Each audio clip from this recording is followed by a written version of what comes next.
Green tea, Joseph Sheridan Le Fanu. Prologue, Martin Hesselius.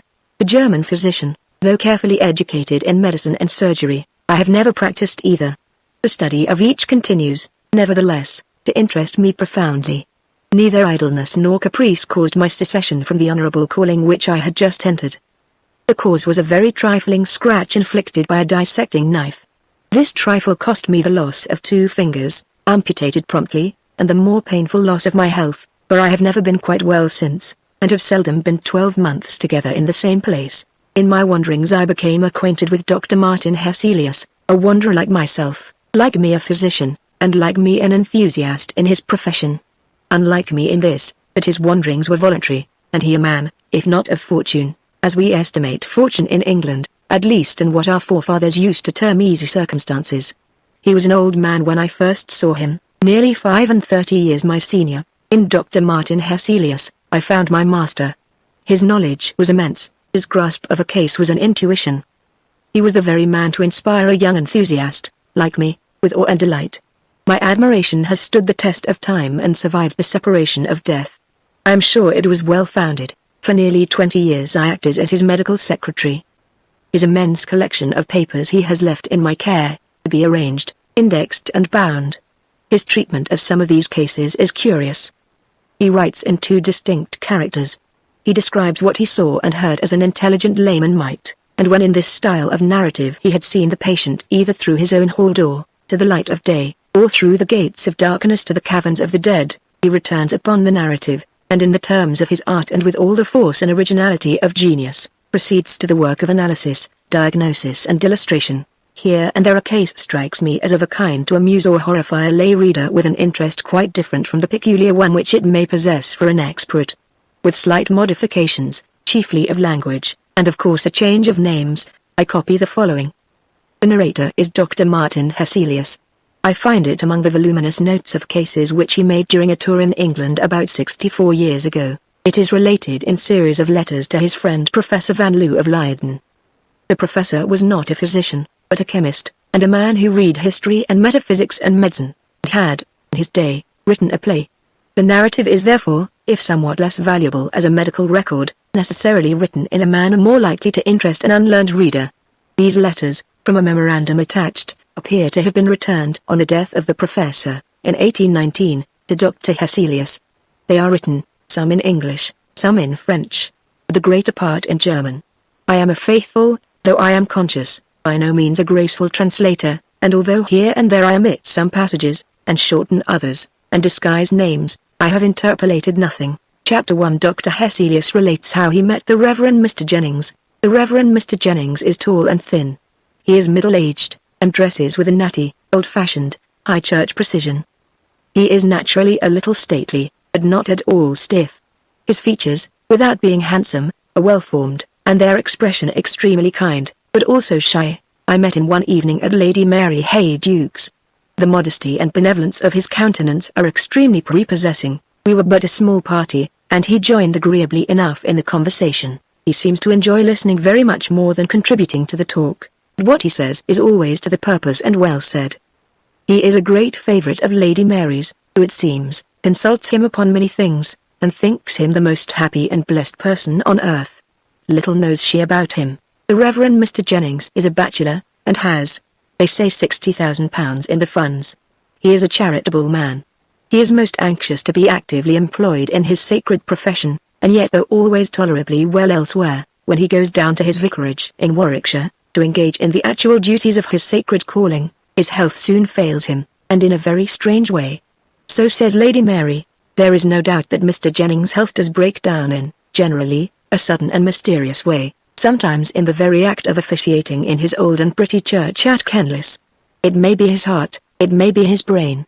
But so it has happened 3 or 4 times, or oftener, that after proceeding a certain way in a service, he has on a sudden stopped short, and after a silence, apparently quite unable to resume, he has fallen into solitary, inaudible prayer, his hands and his eyes uplifted, and then pale as death, and in the agitation of a strange shame and horror, descended trembling, and got into the vestry room, leaving his congregation, without explanation, to themselves. This occurred when his curate was absent. When he goes down to Kenlis now, He always takes care to provide a clergyman to share his duty, and to supply his place on the instant should he become thus suddenly incapacitated. When Mr. Jennings breaks down quite, and beats a retreat from the vicarage, and returns to London, where, in a dark street of Piccadilly, he inhabits a very narrow house, Lady Mary says that he is always perfectly well. I have my own opinion about that. There are degrees, of course. We shall see. Mr. Jennings is a perfectly gentlemanlike man. People, however, remark something odd. There is an impression a little ambiguous. One thing which certainly contributes to it, people I think don't remember, or, perhaps, distinctly remark. But I did, almost immediately. Mr. Jennings has a way of looking sidelong upon the carpet, as if his eye followed the movements of something there. This, of course, is not always. It occurs now and then, but often enough to give a certain oddity, as I have said, to his manner, and in this glance travelling along the floor there is something both shy and anxious, a medical philosopher, as you are good enough to call me, elaborating theories by the aid of cases sought out by himself, and by him watched and scrutinized with more time at command, and consequently infinitely more minuteness than the ordinary practitioner can afford, falls insensibly into habits of observation, which accompany him everywhere, and are exercised, as some people would say, impertinently, upon every subject that presents itself with the least likelihood of rewarding inquiry. There was a promise of this kind in the slight, timid, kindly, but reserved gentleman, whom I met for the first time at this agreeable little evening gathering. I observed, of course, more than I here set down, but I reserve all that borders on the technical for a strictly scientific paper. I may remark, that when I here speak of medical science, I do so, as I hope some day to see it more generally understood, in a much more comprehensive sense than its generally material treatment would warrant. I believe the entire natural world is but the ultimate expression of that spiritual world from which, and in which alone, it has its life. I believe that the essential man is a spirit, that the spirit is an organized substance, but as different in point of material from what we ordinarily understand by matter, as light or electricity is, that the material body is, in the most literal sense, a vesture, and death consequently no interruption of the living man's existence, but simply his extrication from the natural body, a process which commences at the moment of what we term death, and the completion of which, at furthest a few days later, is the resurrection in power. The person who weighs the consequences of these positions will probably see their practical bearing upon medical science. This is, however, by no means the proper place for displaying the proofs and discussing the consequences of this too generally unrecognized state of facts. In pursuance of my habit, I was covertly observing Mr. Jennings. With all my caution I think he perceived it, and I saw plainly that he was as cautiously observing me.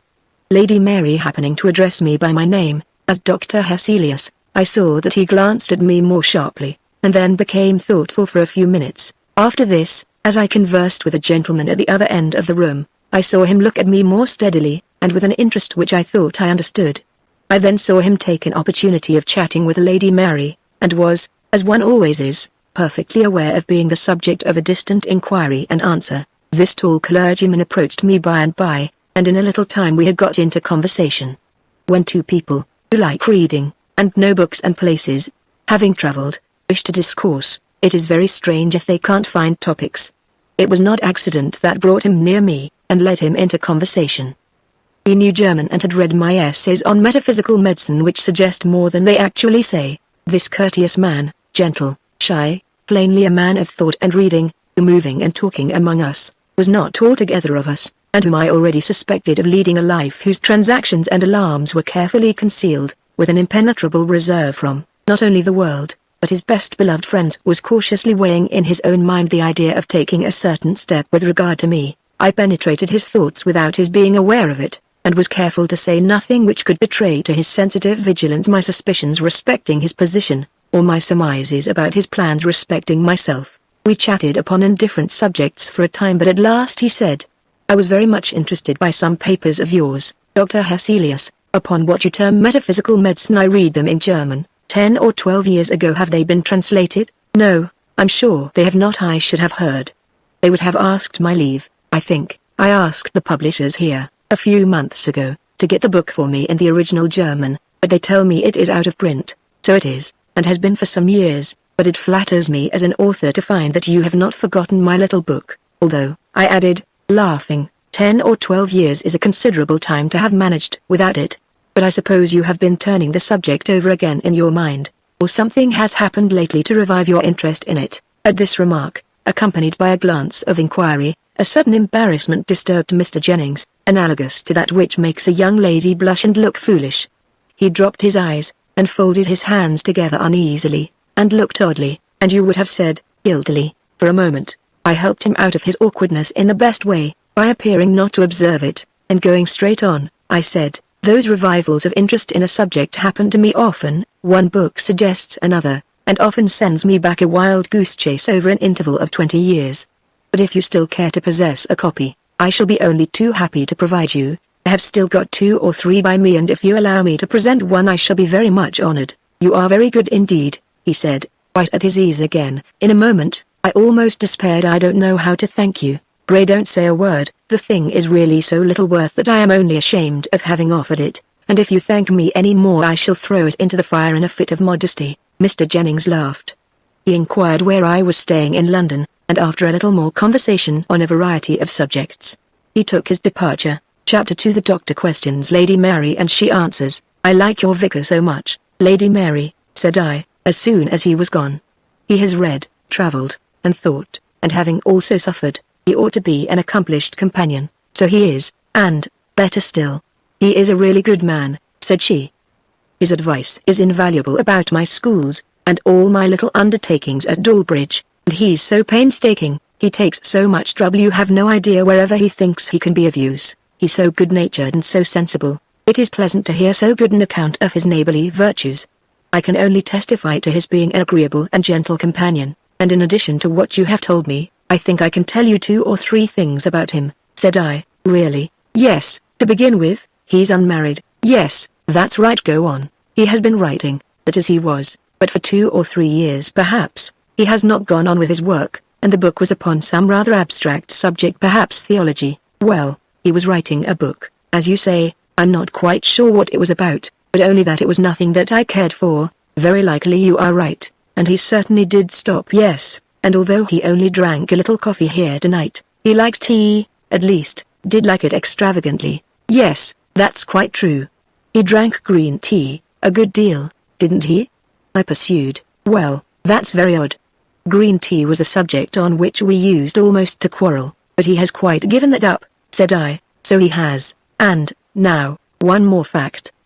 His mother or his father, did you know them?" "Yes, both. His father is only 10 years dead, and their place is near Dawlbridge." "We knew them very well," she answered. "Well, either his mother or his father. I should rather think his father saw a ghost," said I. "Well, you really are a conjurer, Dr. Hesselius. Conjurer or no, haven't I said right?" I answered merrily. "You certainly have, and it was his father. He was a silent, whimsical man, and he used to bore my father about his dreams, and at last he told him a story about a ghost he had seen and talked with, and a very odd story it was. I remember it particularly, because I was so afraid of him. This story was long before he died, when I was quite a child, and his ways were so silent and moping, and he used to drop in sometimes, in the dusk, when I was alone in the drawing room, and I used to fancy there were ghosts about him." I smiled and nodded. "And now, having established my character as a conjurer, I think I must say good night," said I. "But how did you find it out?" "By the planets, of course, as the gypsies do," I answered, and so, gaily we said good night. Next morning I sent the little book he had been inquiring after, and a note to Mr. Jennings, and on returning late that evening, I found that he had called at my lodgings, and left his card. He asked whether I was at home, and asked at what hour he would be most likely to find me. Does he intend opening his case, and consulting me professionally, as they say? I hope so. I have already conceived a theory about him. It is supported by Lady Mary's answers to my parting questions. I should like much to ascertain from his own lips. But what can I do consistently with good breeding to invite a confession? Nothing. I rather think he meditates one. At all events, my dear Van L., I shan't make myself difficult of access. I mean to return his visit tomorrow.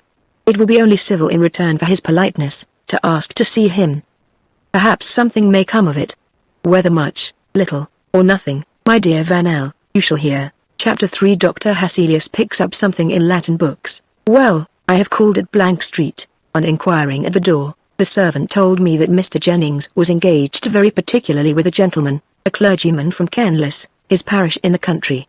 Intending to reserve my privilege, and to call again, I merely intimated that I should try another time, and had turned to go, when the servant begged my pardon, and asked me, looking at me a little more attentively than well-bred persons of his order usually do, whether I was Dr. Hesselius, and, on learning that I was, he said, "Perhaps then, sir, you would allow me to mention it to Mr. Jennings, for I am sure he wishes to see you." The servant returned in a moment, with a message from Mr. Jennings, asking me to go into his study, which was in effect his back drawing-room, promising to be with me in a very few minutes. This was really a study, almost a library. The room was lofty, with 2 tall slender windows, and rich dark curtains. It was much larger than I had expected, and stored with books on every side, from the floor to the ceiling. The upper carpet, for to my dread it felt that there were 2 or 3, was a Turkey carpet. My steps fell noiselessly. The bookcases standing out, placed the windows, particularly narrow ones, in deep recesses. The effect of the room was, although extremely comfortable, and even luxurious, decidedly gloomy, and aided by the silence, almost oppressive. Perhaps, however, I ought to have allowed something for association. My mind had connected peculiar ideas with Mr. Jennings. I stepped into this perfectly silent room, of a very silent house, with a peculiar foreboding, and its darkness, and solemn clothing of books, for except where 2 narrow looking-glasses were set in the wall, they were everywhere, helped this somber feeling. While awaiting Mr. Jennings' arrival, I amused myself by looking into some of the books with which his shelves were laden.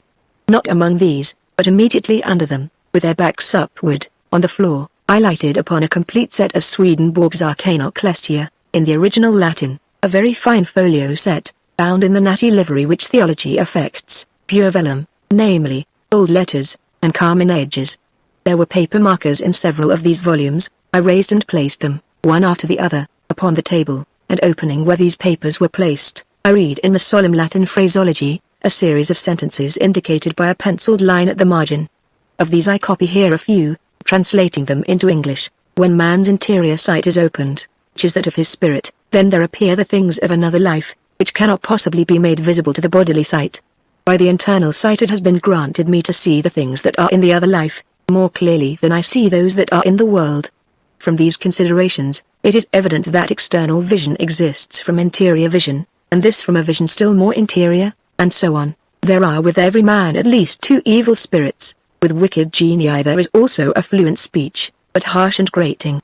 There is also among them a speech which is not fluent, wherein the descent of the thoughts is perceived as something secretly creeping along within it. The evil spirits associated with man are, indeed, from the hells, but when with man they are not then in hell, but are taken out thence.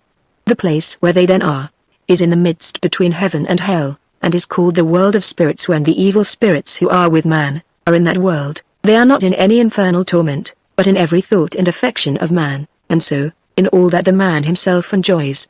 But when they are remitted into their hell, they return to their former state. If evil spirits could perceive that they were associated with man, and yet that they were spirits separate from him, and if they could flow in into the things of his body, they would attempt by 1,000 means to destroy him, for they hate man with a deadly hatred. Knowing, therefore, that I was a man in the body, they were continually striving to destroy me, not as to the body only, but especially as to the soul, for to destroy any man or spirit is the very delight of the life of all who are in hell, but I have been continually protected by the Lord.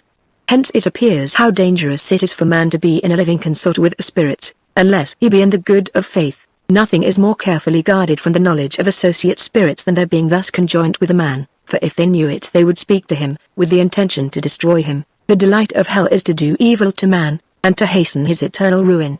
A long note, written with a very sharp and fine pencil, in Mr. Jennings' neat hand, at the foot of the page, caught my eye.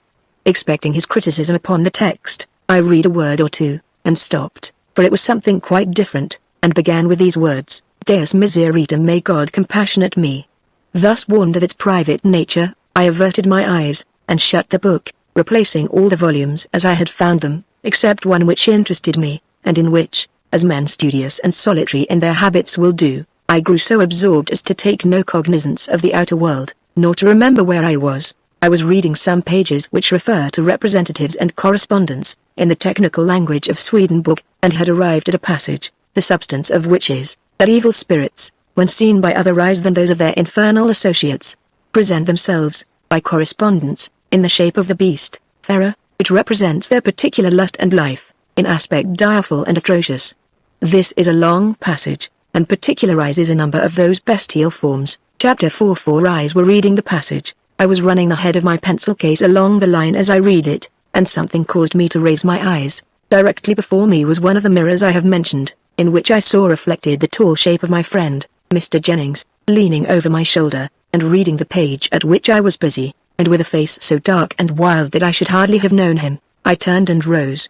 He stood erect also, and with an effort laughed a little, saying, "I came in and asked you how you did, but without succeeding in awaking you from your book, so I could not restrain my curiosity, and very impertinently, I'm afraid, peeped over your shoulder.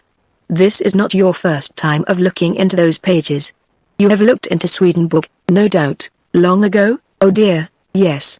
I owe Swedenborg a great deal. You will discover traces of him in the little book on metaphysical medicine, which you were so good as to remember." Although my friend affected a gaiety of manner, there was a slight flush in his face, and I could perceive that he was inwardly much perturbed. "I'm scarcely yet qualified, I know so little of Swedenborg.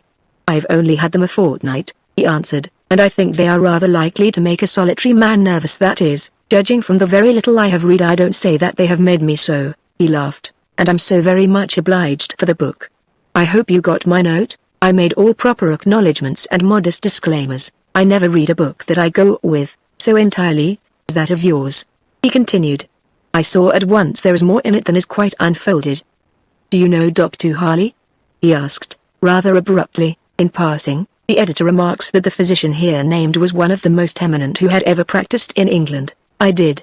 Having had letters to him, and had experienced from him great courtesy and considerable assistance during my visit to England, I think that man one of the very greatest fools I ever met in my life, said Mr. Jennings. This was the first time I had ever heard him say a sharp thing of anybody, and such a term applied to so high a name a little startled me. "Really?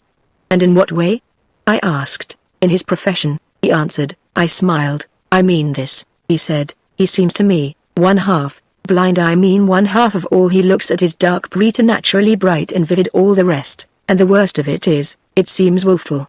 I can't get him. I mean he won't. I've had some experience of him as a physician, but I look on him as, in that sense, no better than a paralytic mind, an intellect half dead. I'll tell you, I know I shall some time all about it," he said, with a little agitation. "You stay some months longer in England.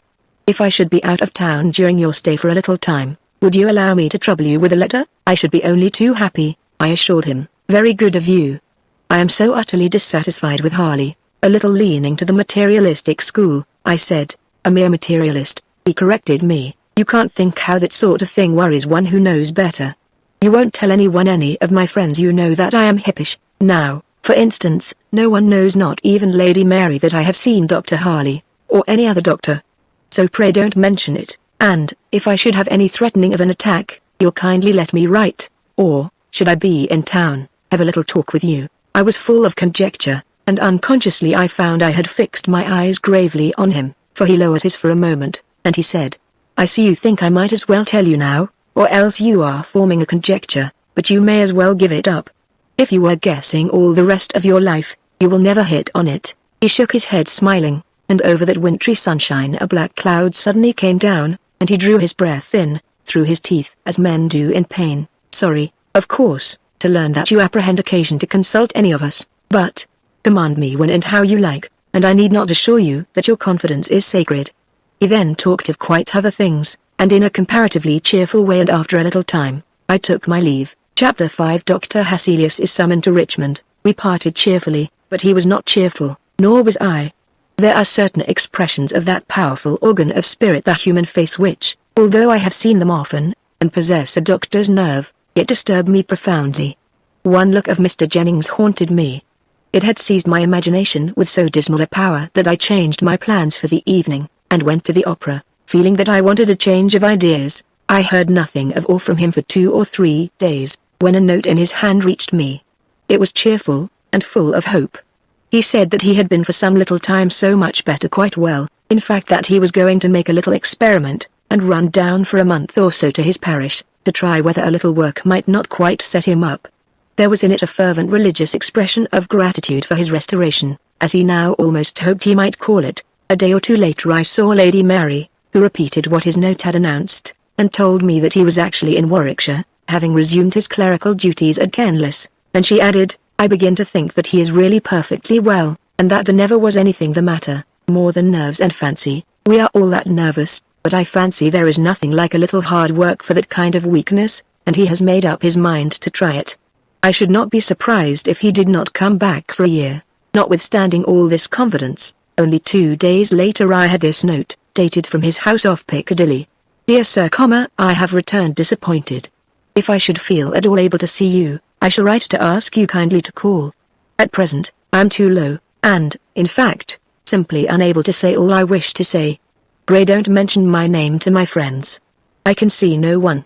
By and by, please God, you shall hear from me. I mean to take a run into Shropshire, where some of my people are. God bless you. May we, on my return, meet more happily than I can now write." About a week after this I saw Lady Mary at her own house, the last person, she said, left in town, and just on the wing for Brighton, for the London season was quite over. She told me that she had heard from Mr. Jennings' niece, Martha, in Shropshire. There was nothing to be gathered from her letter, more than that he was low and nervous. In those words, of which healthy people think so lightly, what a world of suffering is sometimes hidden. Nearly 5 weeks had passed without any further news of Mr. Jennings. At the end of that time I received a note from him.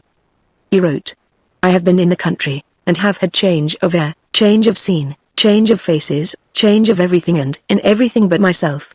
I have made up my mind, so far as the most irresolute creature on earth can do it, to tell my case fully to you. If your engagements will permit, pray come to me today, tomorrow, or the next day, but, pray defer as little as possible.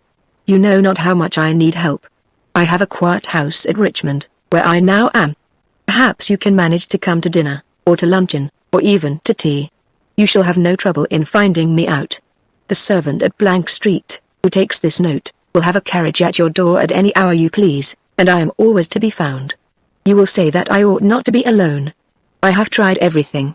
Come and see." I called out the servant, and decided on going out the same evening, which accordingly I did. He would have been much better in a lodging house, or hotel, I thought, as I drove up through a short double row of sombre elms to a very old-fashioned brick house, darkened by the foliage of these trees, which overtopped, and nearly surrounded it. It was a perverse choice, for nothing could be imagined more triste and silent. The house, I found, belonged to him. He had stayed for a day or two in town, and, finding it for some cause insupportable, had come out here, probably because being furnished and his own, he was relieved of the thought and delay of selection. By coming here, the sun had already set, the red reflected light of the western sky illuminated the scene with the peculiar effect with which we are all familiar. The hall seemed very dark, but, getting to the back drawing-room, whose windows command the west, I was again in the same dusky light. I sat down, looking out upon the richly wooded landscape that glowed in the grand and melancholy light which was every moment fading. The corners of the room were already dark, all was growing dim, and the gloom was insensibly toning my mind, already prepared for what was sinister. I was waiting alone for his arrival, which soon took place. The door communicating with the front room opened, and the tall figure of Mr. Jennings, faintly seen in the ruddy twilight, came, with quite stealthy steps, into the room. We shook hands, and, taking a chair to the window, where there was still light enough to enable us to see each other's faces, he sat down beside me, and, placing his hand upon my arm, with scarcely a word of preface began his narrative. Chapter 6. How Mr. Jennings met his companion. The faint glow of the west, the pomp of the then lonely woods of Richmond, were before us, behind and about us the darkening room, and on the stony face of the sufferer, for the character of his face, though still gentle and sweet, was changed, rested that dim, odd glow which seems to descend and produce, where it touches, lights, sudden though faint, which are lost, almost without gradation, in darkness. The silence, too, was utter, not a distant wheel, or bark, or whistle from without, and within the depressing stillness of an invalid bachelor's house, I guessed well the nature, though not even vaguely the particulars of the revelations I was about to receive, from that fixed face of suffering that so oddly flushed stood out, like a portrait of Shawkins, before its background of darkness. "It began," he said, "on the 15th of October, 3 years and 11 weeks ago, and 2 days I keep very accurate count, for every day is torment. If I leave anywhere a chasm in my narrative, tell me. About 4 years ago I began a work, which had cost me very much thought and reading. It was upon the religious metaphysics of the ancients. I know," said I, The actual religion of educated and thinking paganism, quite apart from symbolic worship? A wide and very interesting field, yes, but not good for the mind, the Christian mind, I mean. Paganism is all bound together in essential unity, and, with evil sympathy, their religion involves their art, and both their manners, and the subject is a degrading fascination and the nemesis sure. God forgive me, I wrote a great deal, I wrote late at night. I was always thinking on the subject, walking about, wherever I was, everywhere. It thoroughly infected me. You are to remember that all the material ideas connected with it were more or less of the beautiful, the subject itself delightfully interesting, and I, then, without a care, he sighed heavily, I believe, that everyone who sets about writing in earnest does his work, as a friend of mine phrased it, on something tea, or coffee, or tobacco. I suppose there is a material waste that must be hourly supplied in such occupations, or that we should grow too abstracted, and the mind, as it were, pass out of the body, unless it were reminded often enough of the connection by actual sensation. At all events, I felt the want, and I supplied it. Tea was my companion at first, the ordinary black tea, made in the usual way, not too strong, but I drank a good deal, and increased its strength as I went on. I never experienced an uncomfortable symptom from it. I began to take a little green tea. I found the effect pleasanter, it cleared and intensified the power of thought, so I had come to take it frequently, but not stronger than one might take it for pleasure. I wrote a great deal out here, it was so quiet, and in this room. I used to sit up very late, and it became a habit with me to sip my green tea every now and then as my work proceeded. I had a little kettle on my table, that swung over a lamp, and made tea 2 or 3 times between 11 o'clock and 2 or 3 in the morning, my hours of going to bed. I used to go into town every day. I was not a monk, and, although I spent an hour or 2 in a library, hunting up authorities and looking at lights upon my theme, I was in no morbid state as far as I can judge. I met my friends pretty much as usual and enjoyed their society, and, on the whole, existence had never been, I think, so pleasant before. I had met with a man who had some odd books, German editions in medieval Latin, and I was only too happy to be permitted access to them. This obliging person's books were in the city, a very out-of-the-way part of it. I had rather outstayed my intended hour, and, on coming out, seeing no cab near, I was tempted to get into the omnibus which used to drive past this house. It was darker than this by the time the bus had reached an old house, you may have remarked, with 4 poplars at each side of the door. And there the last passenger but myself got out. We drove along rather faster. It was twilight now. I leaned back in my corner next the door ruminating pleasantly. The interior of the omnibus was nearly dark. I had observed in the corner opposite to me at the other side, and at the end next the horses, 2 small circular reflections, as it seemed to me, of a reddish light. They were about 2 inches apart, and about the size of those small brass buttons that yachting men used to put upon their jackets. I began to speculate, as listless men will, upon this trifle, as it seemed. From what center did that faint but deep red light come, and from what glass beads, buttons, toy decorations was it reflected? We were lumbering along gently, having nearly a mile still to go. I had not solved the puzzle, and it became in another minute more odd, for these 2 luminous points, with a sudden jerk, descended nearer and nearer the floor, keeping still their relative distance and horizontal position, and then, suddenly, they rose to the level of the seat on which I was sitting and I saw them no more. My curiosity was now really excited, and, before I had time to think, I saw again these 2 dull lamps, again together near the floor, again they disappeared, and again in their old corner I saw them, so, keeping my eyes upon them, I edged quietly up my own side, towards the end at which I still saw these tiny discs of red. There was very little light in the bus. It was nearly dark. I leaned forward to aid my endeavor to discover what these little circles really were. They shifted position a little as I did so. I began now to perceive an outline of something black, and I soon saw, with tolerable distinctness, the outline of a small black monkey, pushing its face forward in mimicry to meet mine. Those were its eyes, and I now dimly saw its teeth grinning at me. I drew back, not knowing whether it might not meditate a spring. I fancied that one of the passengers had forgot this ugly pet, and wishing to ascertain something of its temper, though not caring to trust my fingers to it, I poked my umbrella softly towards it. It remained immovable up to it, through it. For through it, and back and forward it passed, without the slightest resistance. I can't, in the least, convey to you the kind of horror that I felt. When I had ascertained that the thing was an illusion, as I then supposed, There came a misgiving about myself and a terror that fascinated me in impotence to remove my gaze from the eyes of the brute for some moments. As I looked, it made a little skip back, quite into the corner, and I, in a panic, found myself at the door, having put my head out, drawing deep breaths of the outer air, and staring at the lights and tress we were passing. Too glad to reassure myself of reality, I stopped the bus and got out. I perceived the man look oddly at me as I paid him. I dare say there was something unusual in my looks and manner, for I had never felt so strangely before. Chapter 7 The Journey, First Stage. When the omnibus drove on, and I was alone upon the road, I looked carefully round to ascertain whether the monkey had followed me.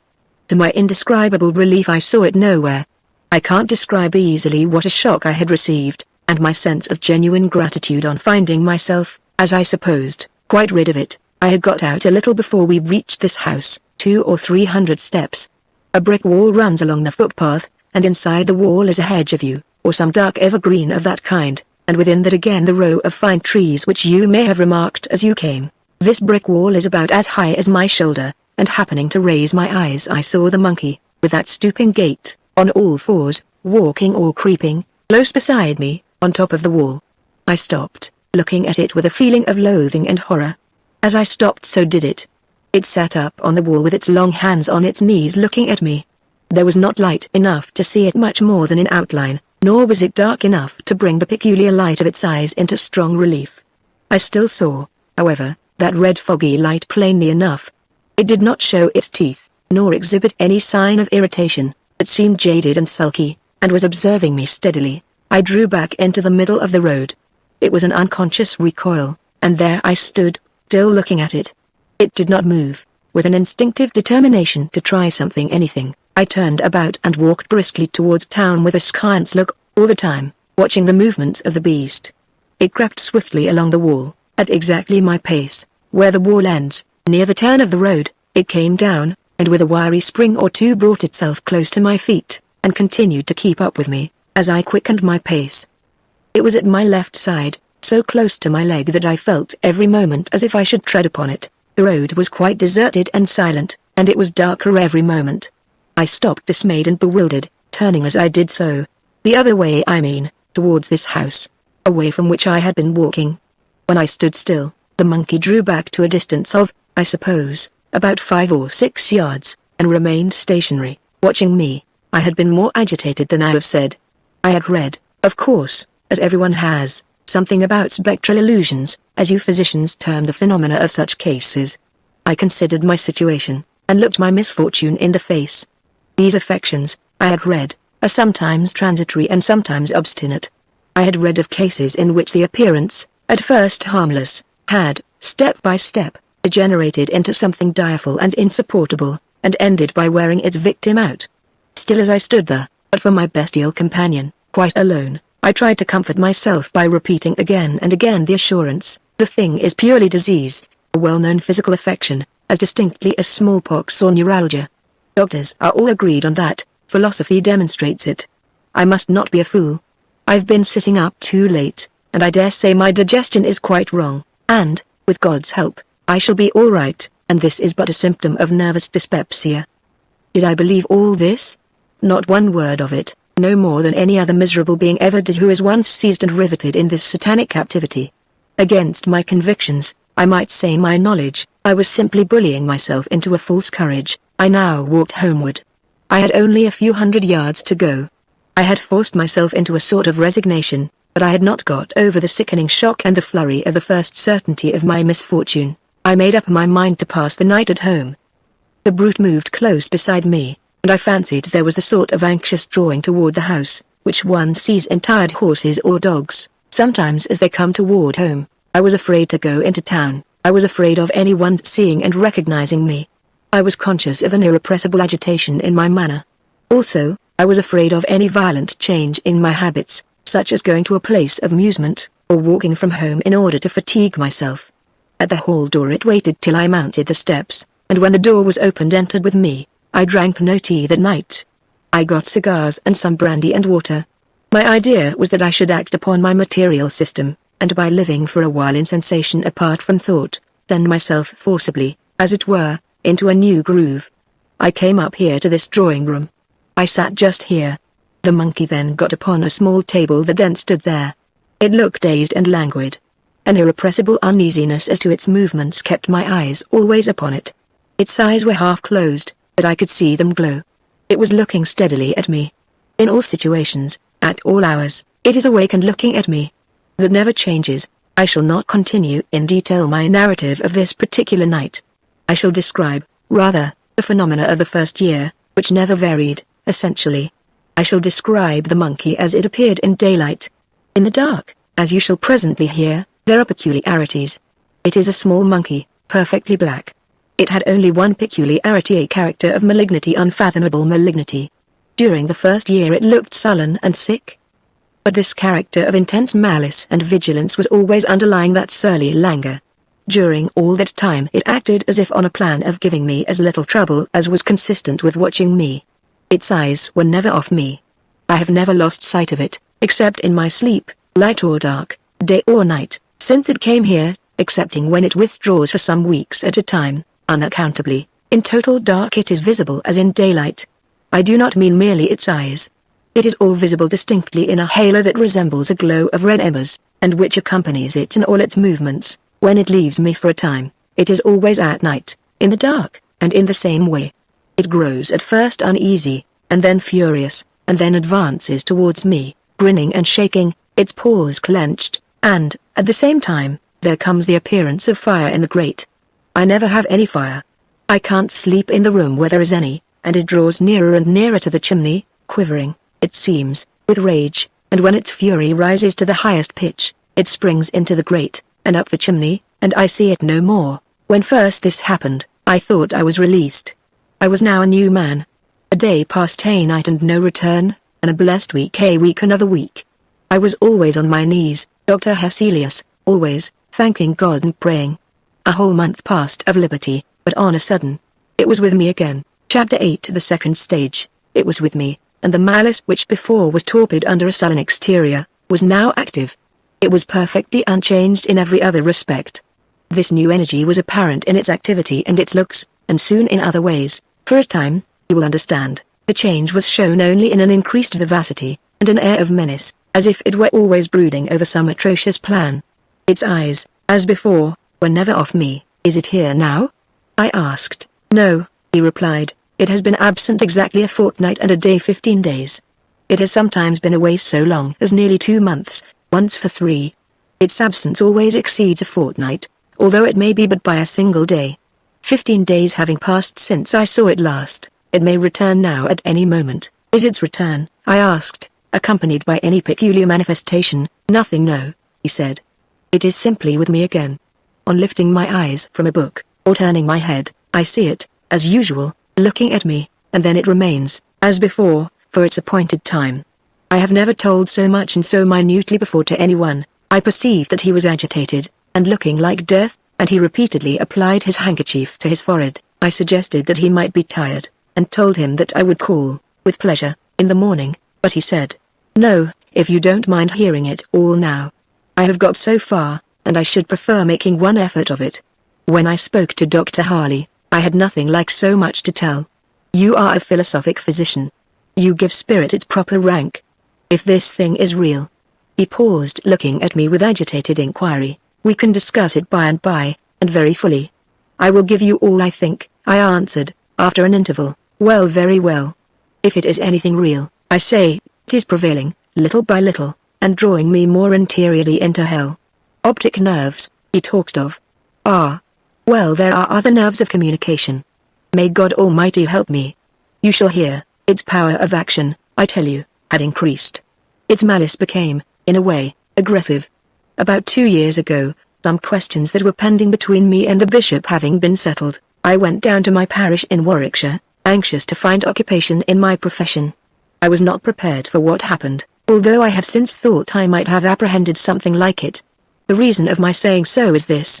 He was beginning to speak with a great deal more effort and reluctance, and sighed often, and seemed at times nearly overcome. But at this time his manner was not agitated. It was more like that of a sinking patient, who has given himself up. Yes, but I will first tell you about Kenlis, my parish. It was with me when I left this place for Dawlbridge. It was my silent travelling companion, and it remained with me at the vicarage. When I entered on the discharge of my duties, another change took place. The thing exhibited an atrocious determination to thwart me. It was with me in the church, in the reading desk, in the pulpit, within the communion rails. At last, it reached this extremity, that while I was reading to the congregation, it would spring upon the book and squat there, so that I was unable to see the page. This happened more than once. I left Dalbridge for a time. I placed myself in Dr. Harley's hands. I did everything he told me. He gave my case a great deal of thought. It interested him, I think. He seemed successful. For nearly 3 months I was perfectly free from a return. I began to think I was safe. With his full assent I returned to Dalbridge. I travelled in a chaise. I was in good spirits. I was happy and grateful. I was returning, as I thought, delivered from a dreadful hallucination, to the scene of duties which I longed to enter upon. It was a beautiful sunny evening, everything looked serene and cheerful, and I was delighted. I remember looking out of the window to see the spire of my church at Kenlis among the trees, at the point where one has the earliest view of it. It is exactly where the little stream that bounds the parish passes under the road by a culvert, and where it emerges at the roadside, a stone with an old inscription is placed. As we passed this point, I drew my head in and sat down, and in the corner of the chaise was the monkey. For a moment I felt faint, and then quite wild with despair and horror. I called to the driver, and got out, and sat down at the roadside, and prayed to God silently for mercy. A despairing resignation supervened. My companion was with me as I re-entered the vicarage. The same persecution followed. After a short struggle I submitted, and soon I left the place. I told you, he said, that the beast has before this become in certain ways aggressive. I will explain a little. It seemed to be actuated by intense and increasing fury, whenever I said my prayers, or even meditated prayer. It amounted at last to a dreadful interruption. You will ask, how could a silent immaterial phantom effect that? It was thus: whenever I meditated praying, it was always before me, and nearer and nearer. It used to spring on a table, on the back of a chair, on the chimney-piece, and slowly to swing itself from side to side, looking at me all the time. There is in its motion an indefinable power to dissipate thought, and to contract one's attention to that monotony, till the ideas shrink, as it were, to a point, and at last to nothing, and unless I had started up, and shook off the catalepsy, I have felt as if my mind were on the point of losing itself. There are other ways. He sighed heavily. Thus, for instance, while I pray with my eyes closed, it comes closer and closer, and I see it. I know it is not to be accounted for physically, but I do actually see it, though my lids are dosed, and so it rocks my mind, as it were, and overpowers me, and I am obliged to rise from my knees. If you had ever yourself known this, you would be acquainted with desperation. Chapter 9. The third stage. I see, Dr. Hesselius, that you don't lose one word of my statement. I need not ask you to listen specially to what I am now going to tell you. They talk of the optic nerves, and of spectral illusions, as if the organ of sight was the only point assailable by the influences that have fastened upon me. I know better. For 2 years in my direful case that limitation prevailed. But as food is taken in softly at the lips, and then brought under the teeth, as the tip of the little finger caught in a milk crank will draw in the hand, and the arm, and the whole body, so the miserable mortal who has been once caught firmly by the end of the finest fibre of his nerve, is drawn in and in, by the enormous machinery of hell, until he is as I am. Yes, doctor, as I am. For a while I talk to you, and implore relief. I feel that my prayer is for the impossible, and my pleading with the inexorable. I endeavoured to calm his visibly increasing agitation, and told him that he must not despair. While we talked the night had overtaken us. The filmy moonlight was wide over the scene which the window commanded, and I said, perhaps you would prefer having candles. This light, you know, is odd. I should wish you, as much as possible, under your usual conditions while I make my diagnosis. Shall I call it otherwise? I don't care. All lights are the same to me, he said, except when I read or write. I care not if night were perpetual. I am going to tell you what happened about a year ago. The thing began to speak to me. Speak? How do you mean speak as a man does? Do you mean? Yes, speak in words and consecutive sentences, with perfect coherence and articulation, but there is a peculiarity. It is not like the tone of a human voice. It is not by my ears it reaches me, it comes like a singing through my head. This faculty, the power of speaking to me, will be my undoing. It won't let me pray, it interrupts me with dreadful blasphemies. I dare not go on, I could not. Oh, doctor, can the skill, and thought, and prayers of man avail me nothing? You must promise me, My dear sir, not to trouble yourself with unnecessarily exciting thoughts, confine yourself strictly to the narrative of facts, and recollect, above all, that even if the thing that infests you you seem to suppose a reality with an actual independent life and will, yet it can have no power to hurt you, unless it be given from above. Its access to your senses depends mainly upon your physical condition. This is, under God, your comfort and reliance. We are all alike environed. It is only that in your case, the paries, the veil of the flesh, the screen, is a little out of repair, and sights and sounds are transmitted. We must enter on a new course, sir, be encouraged. I'll give tonight to the careful consideration of the whole case. You are very good, sir, you think it worth trying, you don't give me quite up, but, sir, you don't know, it is gaining such an influence over me, it orders me about, it is such a tyrant, and I'm growing so helpless. May God deliver me. It orders you about, of course you mean by speech? Yes, yes, it is always urging me to crimes, to injure others, or myself. You see, doctor, the situation is urgent, it is indeed. When I was in Shropshire, a few weeks ago, Mr. Jennings was speaking rapidly and trembling now, holding my arm with one hand, and looking in my face. I went out one day with a party of friends for a walk. My persecutor, I tell you, was with me at the time. I lagged behind the rest. The country near the D, you know, is beautiful. Our path happened to lie near a coal mine, and at the verge of the wood is a perpendicular shaft, they say, 150 feet deep. My niece had remained behind with me. She knows, of course, nothing of the nature of my sufferings. She knew, however, that I had been ill, and was low, and she remained to prevent my being quite alone. As we loitered slowly on together, the brute that accompanied me was urging me to throw myself down the shaft. I tell you now, oh, sir, think of it! The one consideration that saved me from that hideous death was the fear lest the shock of witnessing the occurrence should be too much for the poor girl. I asked her to go on and walk with her friends, saying that I could go no further. She made excuses, and the more I urged her the firmer she became. She looked doubtful and frightened. I suppose there was something in my looks or manner that alarmed her, but she would not go, and that literally saved me. You had no idea, sir, that a living man could be made so abject a slave of Satan, he said, with a ghastly groan and a shudder. There was a pause here, and I said, you were preserved nevertheless. It was the act of God. You are in his hands and in the power of no other being, be therefore confident for the future. Chapter 10. Home. I made him have candles lighted, and saw the room looking cheery and inhabited before I left him. I told him that he must regard his illness strictly as one dependent on physical, though subtle physical causes. I told him that he had evidence of God's care and love in the deliverance which he had just described, and that I had perceived with pain that he seemed to regard its peculiar features as indicating that he had been delivered over to spiritual reprobation. Than such a conclusion nothing could be, I insisted, less warranted, and not only so, but more contrary to facts, as disclosed in his mysterious deliverance from that murderous influence during his Shropshire excursion. First, his niece had been retained by his side without his intending to keep her near him, and, secondly, there had been infused into his mind an irresistible repugnance to execute the dreadful suggestion in her presence. As I reasoned this point with him, Mr. Jennings wept. He seemed comforted.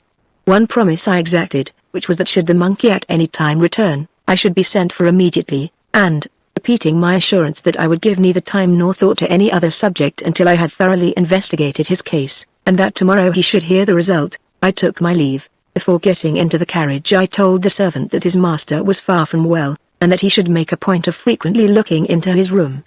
My own arrangements I made with a view to being quite secure from interruption. I merely called at my lodgings, and with a travelling desk and carpet-bag, set off in a hackney carriage for an inn about 2 miles out of town, called the Horns, a very quiet and comfortable house, with good thick walls. And there I resolved, without the possibility of intrusion or distraction, to devote some hours of the night, in my comfortable sitting room, to Mr. Jennings' case, and so much of the morning as it might require. There occurs here a careful note of Dr. Hesselius' opinion upon the case, and of the habits, dietary, and medicines which he prescribed. It is curious, some persons would say mystical. But, on the whole, I doubt whether it would sufficiently interest a reader of the kind I am likely to meet with, to warrant its being here reprinted. The whole letter was plainly written at the inn where he had hid himself for the occasion. The next letter is dated from his town lodgings. I left town for the inn where I slept last night at 9:30, and did not arrive at my room in town until 1 o'clock this afternoon. I found a letter in Mr. Jennings' hand upon my table. It had not come by post, and, on inquiry, I learned that Mr. Jennings' servant had brought it, and on learning that I was not to return until today, and that no one could tell him my address, he seemed very uncomfortable, and said his orders from his master were that he was not to return without an answer. I opened the letter and read. Dear Dr. Hesselius. It is here. You had not been an hour gone when it returned. It is speaking. It knows all that has happened. It knows everything. It knows you, and is frantic and atrocious. It reviles. I send you this. It knows every word I have written. I write. This I promised, and I therefore write, but I fear very confused, very incoherently. I am so interrupted, disturbed. Ever yours, sincerely yours. Robert Linder Jennings. When did this come? I asked. About 11 last night. The man was here again, and has been here 3 times today. The last time is about an hour since. Thus answered, and with the notes I had made upon his case in my pocket, I was in a few minutes driving towards Richmond, to see Mr. Jennings. I by no means, as you perceive, despaired of Mr. Jennings' case. He had himself remembered and applied, though quite in a mistaken way, the principle which I lay down in my metaphysical medicine, and which governs all such cases. I was about to apply it in earnest. I was profoundly interested, and very anxious to see and examine him while the enemy was actually present. I drove up to the sombre house, and ran up the steps, and knocked.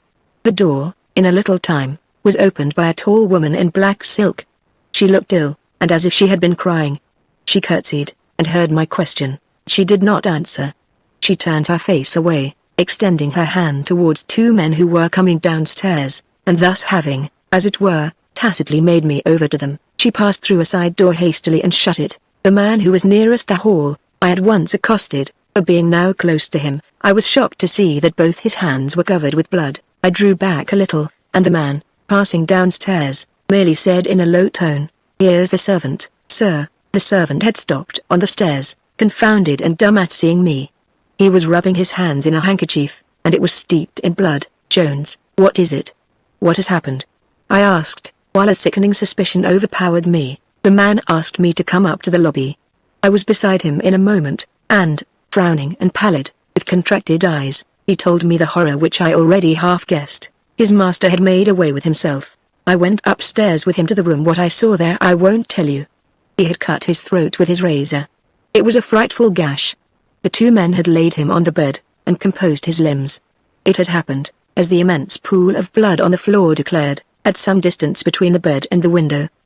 There was carpet round his bed, and a carpet under his dressing table, but none on the rest of the floor, for the man said he did not like a carpet on his bedroom. In this sombre and now terrible room, one of the great elms that darkened the house was slowly moving the shadow of one of its great boughs upon this dreadful floor. I beckoned to the servant, and we went downstairs together. I turned off the hall into an old-fashioned panelled room, and the standing, I heard all the servant had to tell. It was not a great deal, I concluded, sir, from your words, and looks, sir, as you left last night, that you thought my master was seriously ill. I thought it might be that you were afraid of a fit, or something. So I attended very close to your directions. He sat up late, till past 3 o'clock. He was not writing or reading. He was talking a great deal to himself, but that was nothing unusual. At about that hour I assisted him to undress, and left him in his slippers and dressing gown. I went back softly in about half an hour. He was in his bed, quite undressed, and a pair of candles lighted on the table beside his bed. He was leaning on his elbow, and looking out at the other side of the bed when I came in. I asked him if he wanted anything, and he said number. I don't know whether it was what you said to me, sir, or something a little unusual about him. But I was uneasy, uncommon uneasy about him last night. In another half hour, or it might be a little more, I went up again. I did not hear him talking as before. I opened the door a little. The candles were both out, which was not usual. I had a bedroom candle, and I let the light in, a little bit, looking softly round. I saw him sitting in that chair beside the dressing table with his clothes on again. He turned round and looked at me. I thought it strange he should get up and dress, and put out the candles to sit in the dark, that way. But I only asked him again if I could do anything for him. He said, no, rather sharp, I thought. I asked him if I might light the candles, and he said, do as you like, Jones. So I lighted them, and I lingered about the room, and he said, tell me truth, Jones, why did you come again? You did not hear anyone cursing? No, sir, I said, wondering what he could mean. No, said he, after me, "Of course, no," and I said to him, "Wouldn't it be well, sir, you went to bed? It's just 5 o'clock," and he said nothing, but, very likely, "Good night, Jones." So I went, sir, but in less than an hour I came again. The door was fast, and he heard me, and called as I thought from the bed to know what I wanted, and he desired me not to disturb him again. I lay down and slept for a little. It must have been between 6 and 7 when I went up again. The door was still fast, and he made no answer, so I did not like to disturb him, and thinking he was asleep, I left him till 9. It was his custom to ring when he wished me to come, and I had no particular hour for calling him. I tapped very gently, and getting no answer, I stayed away a good while, supposing he was getting some rest then. It was not till 11 o'clock I grew really uncomfortable about him, for at the latest he was never, that I could remember, later than 10:30. I got no answer. I knocked and called, and still no answer. So not being able to force the door, I called Thomas from the stables, and together we forced it, and found him in the shocking way you saw. Jones had no more to tell. Poor Mr. Jennings was very gentle, and very kind. All his people were fond of him. I could see that the servant was very much moved, so, dejected and agitated, I passed from that terrible house, and its dark canopy of elms, and I hope I shall never see it more. While I write to you I feel like a man who has but half waked from a frightful and monotonous dream. My memory rejects the picture with incredulity and horror. Yet I know it is true. It is the story of the process of a poison which excites the reciprocal action of spirit and nerve, and paralyzes the tissue that separates those cognate functions of the senses, the external and the interior. Thus we find strange bedfellows, and the mortal and immortal prematurely make acquaintance. Chapter 11 Conclusion. A word for those who suffer. My dear Van L., you have suffered from an affection similar to that which I have just described. You twice complained of a return of it. Who, under God, cured you? Your humble servant, Martin Hesselius. Let me rather adopt the more emphasized piety of a certain good old French surgeon of 300 years ago. I treated, and God cured you. Come, my friend, you are not to be hippish.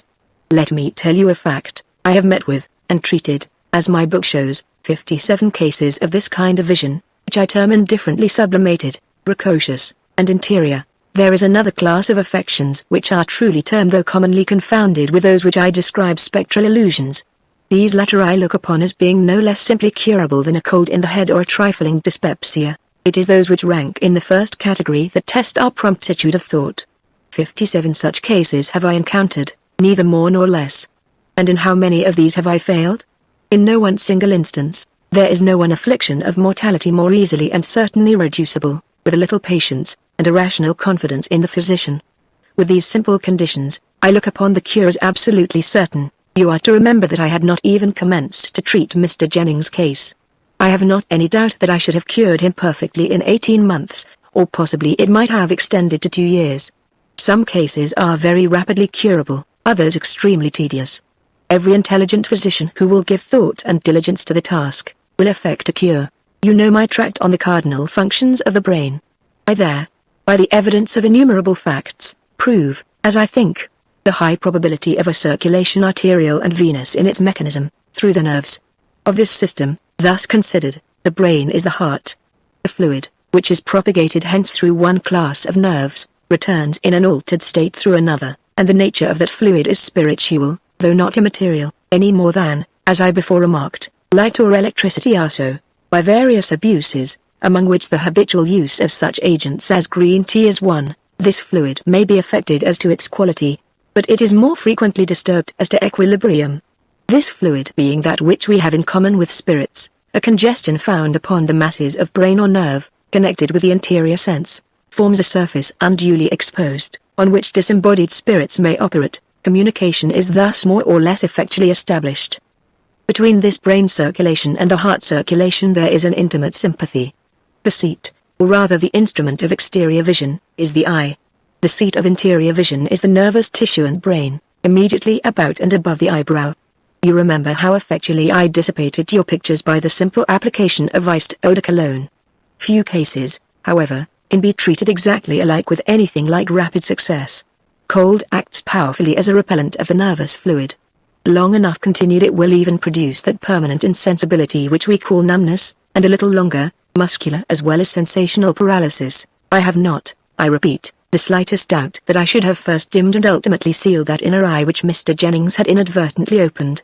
The same senses are opened in delirium tremens, and entirely shut up again when the overaction of the cerebral heart, and the prodigious nervous congestions that attend it, are terminated by a decided change in the state of the body. It is by acting steadily upon the body, by a simple process, that this result is produced and inevitably produced. I have never yet failed. Poor Mr. Jennings made away with himself. But that catastrophe was the result of a totally different malady, which, as it were, projected itself upon the disease which was established. His case was in the distinctive manner a complication, and the complaint under which he really succumbed, was hereditary suicidal mania. Poor Mr. Jennings I cannot call a patient of mine, for I had not even begun to treat his case, and he had not yet given me, I am convinced, his full and unreserved confidence. If the patient do not array himself on the side of the disease, his cure is certain.